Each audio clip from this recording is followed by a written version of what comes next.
പാലക്കാട് രൂപതയിലെ 2 വൈദികർക്കെതിരെ വിജിലൻസ് അന്വേഷണം Thachampara saint Mary's ചർച്ചിൽ വികാരിമാരായിരുന്ന father Biju Plathottam, father Toji Chellangode എന്നിവർക്കെതിരെ Thachampara പള്ളിയിലെ മണ്ണ് ഖനനവുമായി ബന്ധപ്പെട്ട ക്രമക്കേടിലാണ് അന്വേഷണം. ഹൈക്കോടതിയാണ് വിജിലൻസ് അന്വേഷണത്തിന് ഉത്തരവിട്ടത്. കൂടുതൽ വിവരങ്ങളുമായി അരുൺ ആലത്തൂർ ചേരുന്നു. അരുൺ, പറയൂ. തച്ചമ്പാറ സെന്റ് മേരീസ് പള്ളിയോട് ചേർന്നുള്ള സ്ഥലത്ത് നിന്നും മണ്ണെടുത്ത സംഭവത്തിൽ അഴിമതി നടന്നിട്ടുണ്ട് എന്നുള്ളതാണ് പരാതി.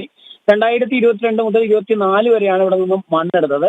ഈ പള്ളിയുടെ സ്ഥലത്തെ മണ്ണ് ലക്ഷക്കണക്കിന് രൂപയ്ക്ക് വിറ്റു എന്നും ഇതിന്റെ കണക്ക് പള്ളിയുടെ ഓഡിറ്റിൽ വന്നിട്ടില്ല എന്നുമാണ് പരാതി ഉള്ളത്.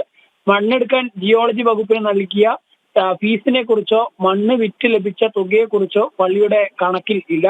രൂപതയ്ക്ക് പരാതി നൽകിയെങ്കിലും കാര്യമായ നടപടി ഉണ്ടായില്ല. തുടർന്ന് വിജിലൻസ് സെക്രട്ടറി അന്വേഷണം നടത്താൻ ആവശ്യപ്പെട്ട് വ്യവസായ വകുപ്പ് പ്രിൻസിപ്പൽ സെക്രട്ടറി, നികുതി വകുപ്പ് സെക്രട്ടറി, ആഭ്യന്തര സെക്രട്ടറി എന്നിവർക്ക് 2024 ഏപ്രിൽ 25-ന് കത്ത് നൽകിയിരുന്നു. ഇതിലും പുരോഗതി ഇല്ലാത്തതിനാലാണ് പുരോഗതി ഇല്ലാത്ത സാഹചര്യത്തിൽ പരാതിക്കാരനായ ബിജു ജോസഫ് ഹൈക്കോടതിയെ സമീപിക്കുകയായിരുന്നു. മണ്ണെടുക്കുന്ന സമയത്ത് ഈ പള്ളിയുടെ ചുമതല വഹിച്ചിരുന്ന ഫാദർ ബിജു പ്ലാത്തോട്ടം, അതുപോലെ തന്നെ ഫാദർ ടോജി എന്നിവർ കണക്ക് നോക്കിയിരുന്ന കൈക്കാരൻ ഷാജി എന്നിവർക്കെതിരെയാണ് അന്വേഷണം നടത്താൻ ഹൈക്കോടതി ഇപ്പോൾ ഏതായാലും ഉത്തരവിട്ടിരിക്കുന്നത്.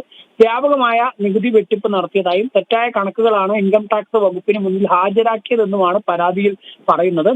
സാധാരണ സർക്കാർ ഉദ്യോഗസ്ഥർക്കും കരാറുകാർക്കും എതിരെയാണ് ഈ വിജിലൻസ് കേസ് വരിക. പക്ഷെ ഇത് ആദ്യമായിട്ടാണ് ഈ പള്ളിയിലെ സാമ്പത്തിക തിരിമറി ആരോപണത്തിൽ വിജിലൻസ് അന്വേഷണം നടക്കുന്നത് എന്നതും പ്രത്യേകതയാണ്.